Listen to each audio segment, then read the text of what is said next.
সামনেই পুজো, আর সেই পুজোর শুরু এখানে, হ্যাঁ, কুমোরটুলিতে, যেখানে শিল্প আর আধ্যাত্মিকতা সব মিলেমিশে হয়েছে একাকার।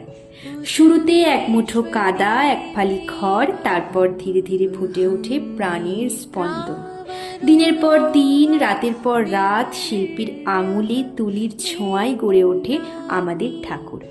সামনেই তো আসছে গণেশ পুজো, আর দেখো তার আগেই যেন কুমোরটুলি এক নতুন ছন্দে বেজে উঠেছে।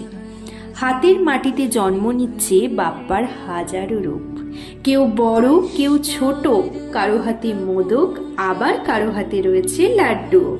এই যে বাপ্পা তৈরি হলো, এ শুধু প্রতিমা নয়, এটা হাজারো মানুষের ভরসা, সুখ এবং শান্তির প্রতীক।